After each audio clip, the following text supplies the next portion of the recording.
Good morning. You're watching CBC News Network. I'm Rashmi Nair. Clocks spring forward this weekend. It's daylight savings time, and that means we'll all be losing an hour of sleep on Sunday. But it's more than just annoying. The small shift in time can also be bad for your health.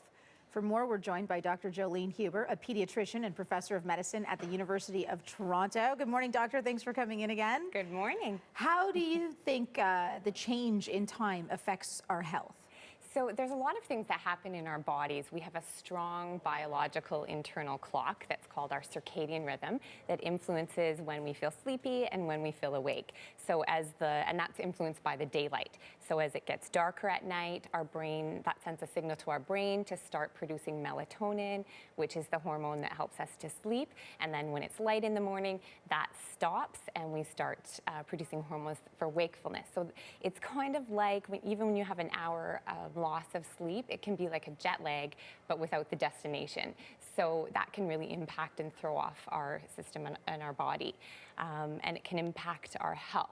So there's a lot of things that happen when we fall asleep. So we think it's just recharging our batteries, but when we fall asleep, our body is producing hormones that help children grow, that help us keep healthy as adults.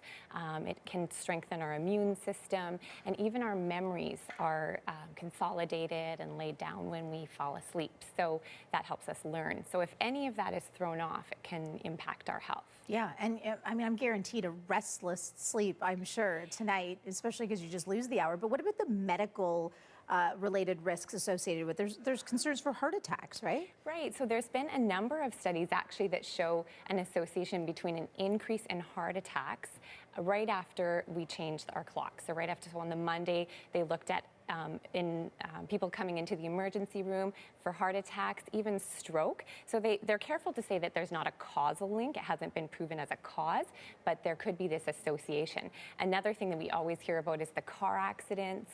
So there's an increase in drowsiness when we're driving. So we see more car accidents, more work-related incidents because we're just not as alert at work. Things like cluster headaches, so people that have headaches every day at the same time, as we get the time change, that can increase. We get food cravings because food and sleep kind of all go together in our whole rhythm and balance. Mm-hmm. And so you get all these kind of munchy cravings.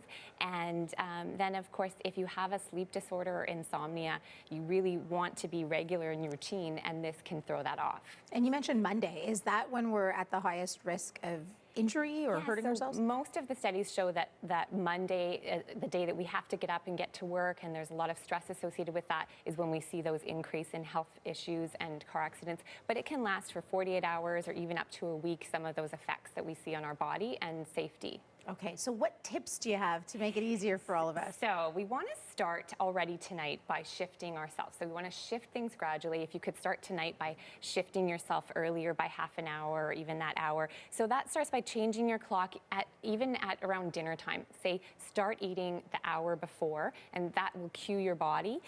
Then what you want to do is avoid wine tonight. Avoid things that can disrupt your sleep, like wine, having caffeine or coffee, chocolate with caffeine or caffeinated beverages. Exercise is great to help us fall asleep, but if you are exercising rigorously 2 hours before sleep, that can really cause the adrenaline to be pumping and hard to sleep. And of course, smoking disrupts our sleep. So you want to start good sleep hygiene tonight at an hour earlier, a half hour earlier. And that's things like calming yourself with a soothing bath, curling up and reading a book can help us to fall asleep and give us those cues.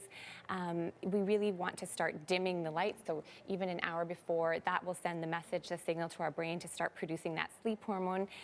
Making it dark with a mask can help.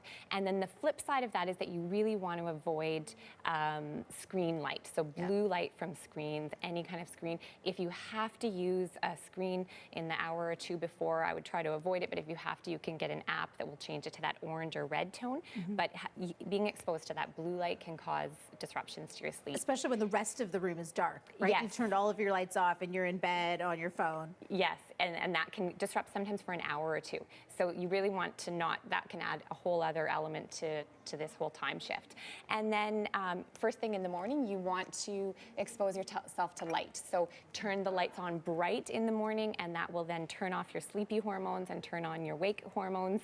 And when you're driving, of course, be really vigilant this week. If you're feeling drowsy, the cure for sleepiness is sleep. So you really want to pull over and not try to just be a hero and keep driving and open the windows and turn the radio on. Be really vigilant this week.